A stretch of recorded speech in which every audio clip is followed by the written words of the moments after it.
July Sooth 1943, Castelvetrano Airfield, Sicily.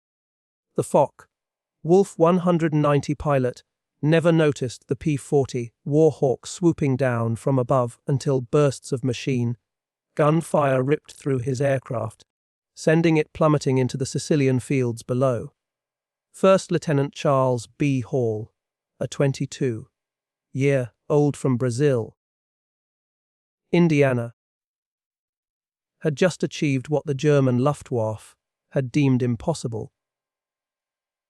A black American pilot had downed one of their top fighters. The swastika, later painted on Hall's P-40L Warhawk, marked the first of 112 enemy planes that would fall to the men the Germans came to call the Schwarzvogelmännchen. The Black Birdman. In Nazi Germany, racial ideology branded black people as a Untermensch, subhuman, unfit to handle advanced technology or display bravery in battle. The Nuremberg laws even banned marriages between Germans and individuals of African ancestry. Yet high above the Mediterranean, that belief would soon be shattered as 992 skilled pilots trained in Tuskegee, Alabama, set out to dismantle both the Luftwaffe's aircraft and the Nazi myth of racial superiority. What the Luftwaffe pilots didn't realize as they ascended to engage American bombers in 1943 was that they were about to confront some of the most disciplined and determined aviators in the U.S. Army Air Forces. These men had endured challenges their white peers never faced, trained with greater intensity and endurance, and entered combat carrying not only the call of duty, but also the responsibility of proving the strength and skill of an entire race. The mathematics of aerial combat would soon be written in the skies over Europe. 15,000 combat sorties, 578 missions, 112 aerial victories, and a bomber escort loss rate significantly lower than white fighter groups. Statistics that would force even the most fanatical Nazi ideologues to confront the bankruptcy of their racial theories. The journey toward that first aerial victory began not in combat, but in the hostile environment of American segregation. In 1925, the U.S. Army War College had published a report titled Employment of Negro Manpower in War that concluded, compared to the white man, he is admittedly of inferior mentality. He is inherently weak in character. This official military assessment claimed that black soldiers lacked the intelligence for technical roles and the courage for combat leadership. Yet, even as military leaders clung to these prejudices, a small group of black Americans was already proving them wrong. Eugene Bullard had flown for France in World War I because America wouldn't let him serve. Bessie Coleman had earned her pilot's license in France in 1921, when no American flight school would accept her. By the 1930s, the Coffey School of Aeronautics in Chicago had trained dozens of black civilian pilots, demonstrating that flying skill knew no racial boundaries. The pressure for change intensified as war clouds gathered over Europe. Civil rights leaders like Walter White of the NAACP, Labor leader A. Philip Randolph, and Judge William H. Hasty lobbied relentlessly for black inclusion in military aviation. Black newspapers, the Chicago Defender, the Pittsburgh Courier, the Baltimore Afro-American, hammered the Roosevelt administration with a simple question. How could America fight for democracy abroad while denying it at home? On April 3, 1939, Public Law 18 finally cracked open the door. Senator Harry H. Schwarz had inserted an amendment requiring the civilian pilot training program to include one or more schools designated by the Civil Aeronautics Authority for the training of any Negro air pilot. It was a grudging concession wrapped in segregation. But it was a beginning. When Franklin Roosevelt ran for an unprecedented third term in 1940, he needed black votes in key northern cities. On January 16, 1941, Secretary of War Henry L. Stimson announced the formation of the 99th Pursuit Squadron, an all-black flying unit. The announcement came with a caveat that revealed the military's expectations. This would be an experiment to test whether blacks could be trained as combat pilots. Captain Benjamin O. Davis Jeter understood the weight of command when he led 26 pilots of the 99th Fighter Squadron to North Africa in April 1943. The son of America's first black general, Davis had endured 4 years of silent treatment at West Point, where no white cadet would speak to him outside of official duties. Now he commanded men who carried not just their own hopes, but the aspirations of 13 million black Americans. The 99th arrived at Farjuna, Tunisia, attached to the 33rd Fighter Group under Colonel William W. Mummy, a commander who made no secret of his skepticism about black pilots. Mier assigned them patrol missions over the Mediterranean, keeping them away from the real action. He wanted them to fail, and when they didn't immediately excel, he had his excuse. The morning of June 2nd, 1943 marked their first combat mission, an attack on the Italian-held island of Pantelleria. As their worn P-40 Warhawks climbed toward their targets, German fighters suddenly appeared. The Tuskegee pilots held formation, protecting their bombers. No aircraft were lost on either side, but the Germans had learned their first lesson. These pilots wouldn't break under pressure. But it was July 2nd, 1943 that changed everything. Charles Hall was flying his 8th mission, escorting B-25 Mitchell bombers, attacking Castel Vetrino airfield in Sicily. 2 Fowler-Wolf 190s bore down on the bomber formation. Hall later testified, "I saw 2 Fowler-Wolves following the bombers just after the bombs were dropped. I headed for the space between the fighters and bombers and managed to turn inside the Jerries. I fired a long burst and saw my traces penetrate the second aircraft. He was turning to the left, but suddenly fell off and headed straight into the ground. When Hall landed, the entire base erupted. Black ground crews, who had endured months of insults from white personnel, finally had their answer to every slight. Hall's victory was the first aerial kill by a black American pilot in U.S. military history. By January 1944, the 99th Fighter Squadron had been in combat for 7 months. But Colonel Mier had filed a devastating report, claiming they lacked aggressiveness and recommending their removal from combat. The report reached General Henry Hap Arnold, who prepared to shut down the experiment. Then came Anzio.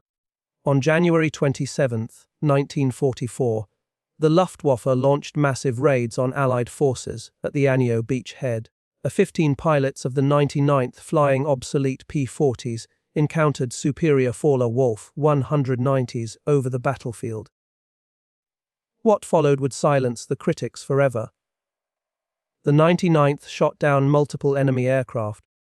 Sources vary between 8 and 13 kills over 2 days. Captain Charles Hall claimed 2 more victories, bringing his total to 3. In 2 days, flying inferior equipment, they had destroyed more enemy aircraft than they had in their previous 7 months of combat. The War Department launched a study comparing the 99th with other P-40 squadrons and concluded they were performing just as well as white units. The success at Anzio proved black pilots could excel in combat when given the opportunity. In May 1944, the 332nd Fighter Group, combining the 99th 100th 3000 Vost and 3007th Fighter Squadrons, received orders that would transform them from outcasts to legends. They would join the 15th Air Force as bomber escorts, flying the long, dangerous missions deep into Nazi Germany. Colonel Benjamin Davis gathered his pilots at Ramitelli Airfield on Italy's Adriatic coast. "We cannot afford to lose bombers," he told them. "Our job is not to be aces. Our job is to bring those bombers home." This directive would define their combat philosophy: stay with the bombers no matter what. In June 1944, General Nathan Twining ordered a systematic marking system for fighter groups. Each would receive distinctive colors for instant identification. The 332nd was assigned red, not just red noses or red bands, but entire tail sections painted crimson. The P-51 Mustangs with their red tails, red propeller spinners, and red nose bands became instantly recognizable. The first bomber crews to receive red tail escorts didn't know their protectors were black. They only knew that these fighters stayed close, never abandoning them for easy kills. Word spread through the bomber groups: request the red tails if you can get them. July 18, 1944 would test the red tails like never before. Colonel Davis led 66 Mustangs to rendezvous with bombers targeting the Luftwaffe base at Memming, Germany. The bombers were late. Davis made a crucial decision: orbit in enemy territory rather than return to base. When the bombers finally appeared, so did the Luftwaffe. Approximately 100 German fighters attacking from multiple directions. The Germans had learned that overwhelming numbers might break the red tail's protective screen. Despite fierce defense by the 332nd, who claimed 11 to 12 victories, 15 B-17 fell to enemy fighters in 20 minutes of savage combat. The 332nd lost 3 pilots: Lieutenants Robert Hutton, Wellington Irving, and Alfred Brown. Critics claimed the high bomber losses proved black pilots couldn't handle major battles. But operational analysis revealed the truth. The 332nd had arrived at an impossible situation with massive German forces already engaging the bombers. They had prevented complete disaster. By March 1945, the Luftwaffe's conventional fighters could barely challenge Allied air supremacy.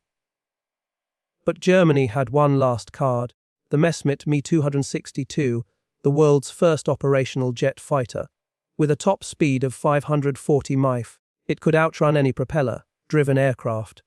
On March 24, 1945, the 332nd Fighter Group received its most challenging assignment: escort bombers 1, 600-mi round trip to Berlin to attack the Daimler-Benz tank factory.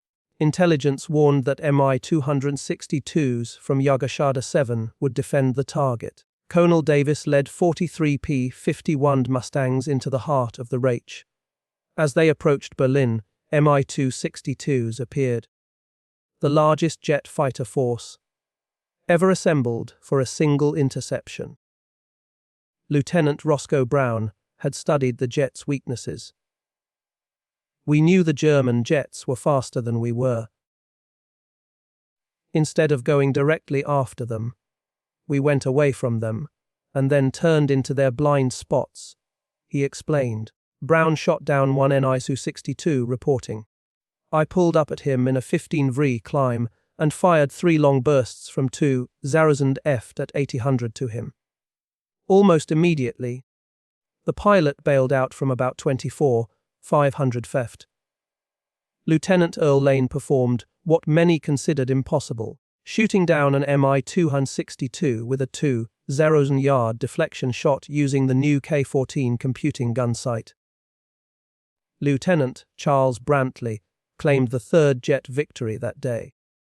The destruction of 3 M-262s in a single engagement represented more jets than most fighter groups would destroy in the entire war. The Red Tails had just exceeded the total of all previous American Me-262 kills in one afternoon. The 332nd Fighter Group earned a distinguished unit citation for this mission. Not all encounters between Tuskegee Airmen and Germans ended in victory. 32 pilots became prisoners of war, and their experiences revealed complex interactions between Nazi ideology and military reality. Lieutenant Alexander Jefferson was shot down on August 12, 1944, during his 19th mission. His P-51 took flak over southern France while strafing radar installations. At his interrogation, the German officer had extensive intelligence about the 332nd Fighter Group. The interrogator had information about Ramitelli Airfield, about our squadron commanders, even details about my parents' home in Detroit, Jefferson recalled. He knew my father was a teacher and my mother's maiden name. Their intelligence was frighteningly thorough. Inside Stalag Luft 3, Jefferson found himself treated like any other American officer. White PSWs from bomber crews often approached him with gratitude for red tail protection. These interactions, impossible in segregated America, occurred naturally in German prison camps. The irony wasn't lost on Jefferson. Here I was in a Nazi P camp, being treated more equally by white Americans than I would be back home. When the war ended and Jefferson returned to the United States, he was immediately segregated at the disembarkation point. While German pilots reportedly acknowledged the Red Tail's skill with the nickname Schwarzer Vogelmenschen, American bomber crews became their most vocal champions. These men who faced death on every mission cared nothing about race, only survival. Bomber crews developed their own mythology about the Red Tails. Stories spread about their distinctive flying style, the way they waggled their wings in greeting, their tight formations, their refusal to abandon damaged bombers. Red Tail Angels became the bomber crew's name for them. The statistics supported the bomber crew's preferences. Research by Air Force historian Dr. Daniel Hullman revealed that bombers under 332nd Fighter Group Escort lost only 27 aircraft to enemy fighters, compared to an average of 46 for other P-51 groups of the 15th Air Force. This superior protection rate occurred despite the Red Tails flying some of the longest and most dangerous missions of the war. By war's end, the Tuskegee Airmen had compiled a combat record that demolished every pre-war assumption about black military capability. Combat operations won 578 combat missions flown, 15,000 plus individual sorties completed, 179 bomber escort missions, 311 missions for the 15th Air Force, enemy aircraft destroyed, 112 enemy aircraft destroyed in aerial combat, 150 enemy aircraft destroyed on the ground, 3 Mi-62 jet fighters shot down on March 24, 1945. Ground targets destroyed 950 rail cars, trucks, and motor vehicles, 254 locomotive engines. Ta-22 former Italian destroyer Jusper Missouri damaged beyond repair on June 25, 1944. Protection record 27 bombers lost to enemy fighters versus 46 average for other groups. Superior protection rate maintained across 179 escort missions. Individual achievements: Lee Archer, 4 confirmed victories; Joseph Elbury, 4 victories, including 3 FW-19s on July 12, 1944.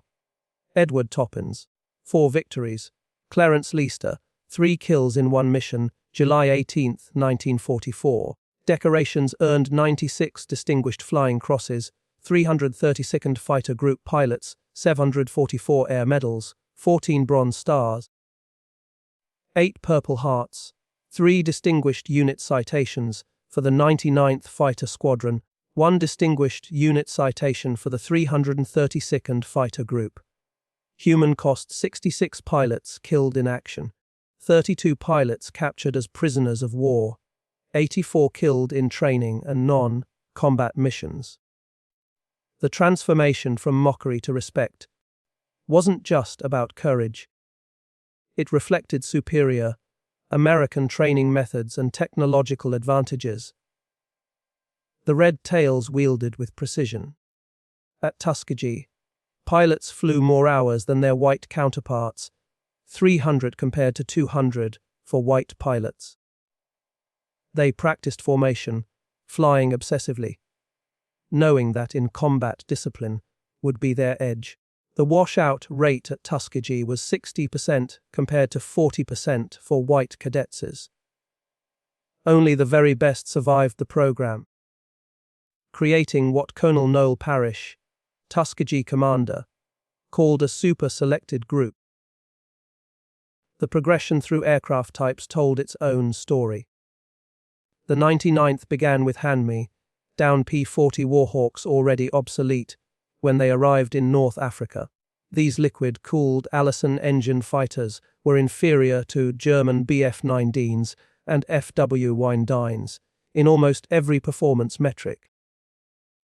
Yet the Tuskegee pilots used the P-40s, superior turning ability and rugged construction to hold their own.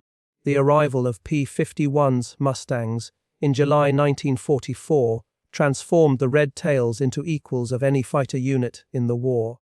The North American P-5E-1D Mustang represented American industrial perfection. Its Packard-built Merlin engine gave it a top speed of 437 mph. Its 650 caliber machine guns could destroy any aircraft. Most importantly, its range, over 1,600 MDRs with drop tanks, allowed it to escort bombers anywhere in the Reich. Behind every pilot who shot down a German aircraft stood dozens of support personnel. Mechanics, armorers, crew chiefs who kept the red tails flying. Of the approximately 16 Zarosen Tuskegee Airmen who served, fewer than 1 Zarosen were pilots. The rest were the unsung heroes who made victory possible. The ground crews worked miracles with limited resources. Ramitelli Airfield in Italy was primitive compared to other American bases. Spare parts were scarce, with the 332nd and often last in line for supplies. Yet their aircraft availability rate, the percentage of planes ready for combat, equaled or exceeded that of white units. These ground crews also faced combat. German raids on Ramitelli were rare but deadly. On March 24, 1944, a German bombing raid killed several support personnel. The men continued working through the attack, pulling aircraft away from burning fuel dumps. The strategic bombing campaign over Europe provided the ultimate testing ground for the Tuskegee Airmen. Each B-17 Flying Fortress cost 238,000 and carried 10 highly trained crew members. The loss of a single bomber represented a strategic setback that rippled through the entire war effort. This is why bomber protection mattered more than aerial victories. Colonel Davis understood this when he ordered his pilots to resist the temptation to chase German fighters. Anyone can shoot down a fighter if they abandon their post, he said. It takes discipline to stay with the bombers when the enemy is running. The Red Tails' escort tactics evolved through experience. They developed a 3-layer defense. Close escort weaving directly above the bombers, medium escort positioned to intercept incoming fighters, and high escort watching for diving attacks. This system required precise coordination and absolute discipline. The Tuskegee Airmen fought 2 wars simultaneously against fascism abroad and racism at home. Their combat record challenged both Nazi racial ideology and American segregation, proving that excellence in aerial combat transcended racial categorization. While the Tuskegee Airmen fought Germans abroad, they battled prejudice at home. Their victories over the Luftwaffe made headlines in black newspapers, but were often minimized or ignored by the mainstream press. The Pittsburgh Courier's Double V campaign, victory against fascism abroad and racism at home, used the Tuskegee Airmen as prime examples. The contrast with German awareness was stark. By 1945, the Luftwaffe reportedly knew exactly who flew the red-tailed Mustangs, calling them Schwarze Vogelmenschen. Meanwhile, many white Americans didn't know black pilots existed. This ignorance was deliberate. The War Department rarely publicized the Tuskegee Airmen's successes. Victory in Europe brought not celebration, but uncertainty for the Tuskegee Airmen. While white units prepared for victory parades, the 332nd faced questions about their future. The Army Air Forces planned to maintain segregation despite combat evidence of its absurdity. For decades after World War II, the achievements of the Tuskegee Airmen remained largely unknown to mainstream America. Individual pilots struggled with this erasure. Lee Archer, with his 4 victories, worked as an executive, but rarely spoke about his war record. "Nobody believed me anyway," he said. "A black fighter pilot must be lying." In 1948, President Harry Truman signed Executive Order 981, integrating the U.S. military, a decision influenced by the Tuskegee Airmen's combat performance. Benjamin Davis, who had led the Red Tails over Berlin, became the Air Force's first black general in 1954. Recognition came slowly. In 2007, President George W. Bush presented the Tuskegee Airmen with the Congressional Gold Medal. Only about 300 of the original pilots were still alive to witness the honor. Many had waited more than 6 decades for their country to acknowledge their service. Their journey from ridicule to respect wasn't legend but recorded history. The results speak for themselves.